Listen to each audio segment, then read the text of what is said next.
saying the man was a thief. When the matter was investigated properly and thoroughly, the man didn't steal 1 rand. The man didn't steal a red cent. The man didn't steal not even a button on the shirt. He didn't steal nothing.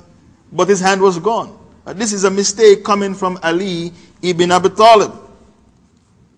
In page 52 of his book, the same book, The Islamic State, Ayatollah Khomeini said, the Imams enjoy power over laws of causality and effect.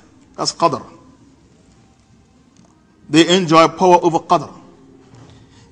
The sun, the moon, and the stars are subservient to our Imams. A'udhu billah. Then Khomeini said, even the atoms of the universe are subservient to our Imams. The sun, the moon, the stars, and even the atoms are subservient to the Imams. Now, Allah Ta'ala told you in Ayatul Kursi that the universe is subservient to Him, and He is the one and only who is preserving the universe. Allah said what?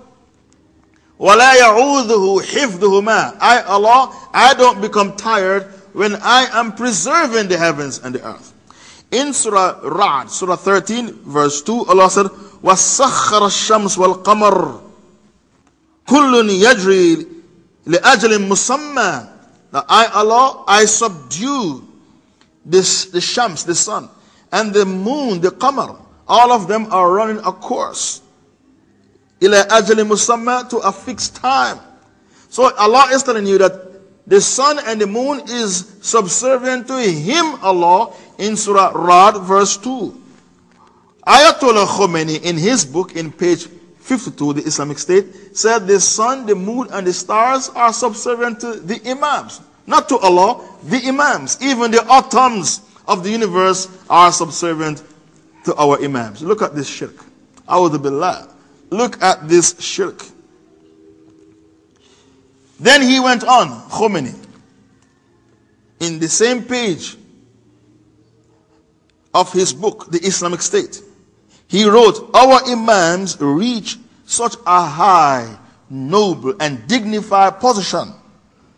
No favorite angel reached that position. And no close prophet, no messenger reached the position that our Imams reach. Now when he published that book, all the scholars of Islam said this man is a kafir. He elevated the Imams above the Rasul sallallahu alaihi wasallam. Look at this ghulu. Ghulu means extremism in belief. Look at this ghulu. Now why is it that he elevated the Imams above the Rasul sallallahu alaihi wasallam? The implication means prophecy is not stopped. There are prophets after Muhammad sallallahu alaihi wasallam. This is how dangerous this statement is. There is no prophet after Muhammad, but according to Khomeini, if their Imams are better than all the prophets and messengers and all the angels, that means prophecy is not stopped. There are many prophets after Muhammad sallallahu alaihi wasallam. They claim that listen to this shirk, listen to this kufr. The Shia said our Imams, they know when they are going to die. They choose when to die. And they don't die unless it's their will. This aqidah goes against the Quran. Surah Luqman, Surah 31, verse 34. The very last ayah. Allah said 5 things only He, Allah, knows. Inna Allah indahu ilmu sa'a. Only Allah knows Judgment Day. وَيَنَزِّلُ الْغَيْثِ. He knows the weather. وَيَعْلَمْ مَا فِي الْأَرْحَامِ. He knows the nature of what's in the mother's womb. Whether the child will be rich or poor, happy or unhappy, a Muslim child or a Kafir child.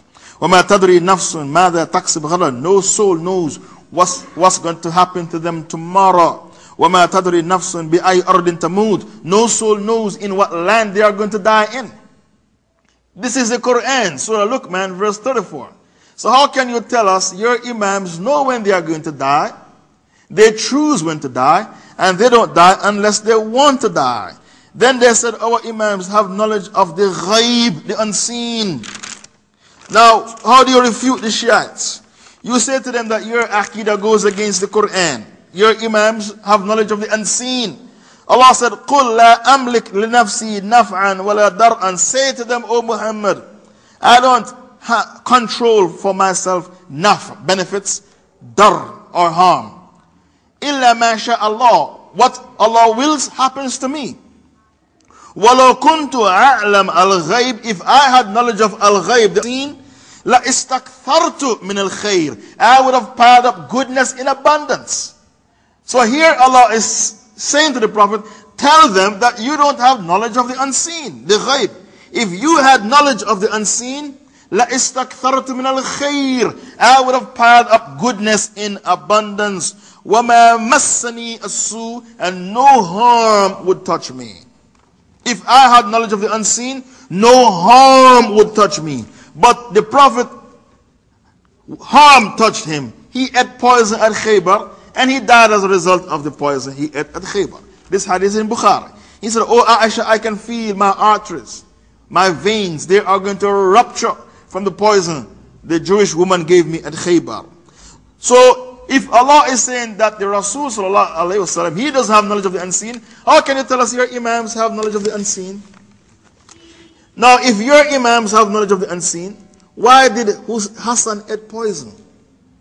If he has knowledge of the ghaib, why did he eat poison? Did Hassan commit suicide? If your Imams choose when to die, and they don't die unless they want to die, why did Hussein go to Karbala and his head was chopped off at Karbala? Did Hussein choose to have his head chopped off at Karbala on the 10th of Muharram? Why?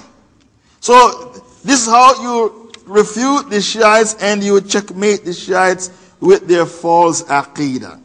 Their aqidah is Mu'tazila, the rationalists. They believe that we cannot see Allah neither in the dunya nor the akhirah. We cannot see Allah in the dunya because Allah said to Musa, Lan tarani, you'll never see me. But we will see Allah in the akhirah. What's the evidence? Surah 75, Surah Qiyamah, verse 22. وُجُوهٌ يَوْمَئِذٍ نَاظِرَةٌ إِلَىٰ رَبِّهَا نَاظِرَةٌ. On that day, some faces will be brilliant, shining, looking at their Lord. إِلَىٰ رَبِّهَا نَاظِرَةٌ. So how can you reject this clear verse? Surah 75, verse 22. That on Judgment Day, some faces will be brilliant, looking at their Lord. Another evidence, Surah 50, verse 35. لَهُمْ مَا يَشَاءُونَ فِيهَا وَلَدَيْنَا مَزِيدٌ. The people of paradise will have everything they want in paradise. And we have something extra. What is the mazid? All the scholars of tafsir said the mazid is when Allah exposes his face to the believers. We have something extra. What is extra? To look at the face of Allah Ta'ala. This is the aqidah of Ahlul Sunnah wal Jama'ah. And the Prophet said, you don't push against each other to look at the moon. Likewise, you will look at your Lord the same way you look at the moon without any hustling and bustling. What's their aqidah in regards to the Quran? They claim the Quran was changed. It was tampered with. Now, Allah Ta'ala said in the Quran, who said it was tampered with? One of the ayatollahs, Mirza Muhammad Hussein at-Tibrisi. He wrote a book, Fasl al-Khitab fi Tathbit Tahrif Kitab al-Arbab. He wrote a book claiming that this is the evidence that the Quran has been changed, has been tampered with. Now Allah Ta'ala said in the Quran, in Surah 15 verse 9, Inna nahnu nazzalna adh-dhikra wa inna lahu lahafidhun. We reveal the Quran and we are protecting the Quran. Allah promised to protect the Quran. So when you, the Shiites, said the Quran has been changed, you are accusing Allah of breaking his promise to protect the Quran.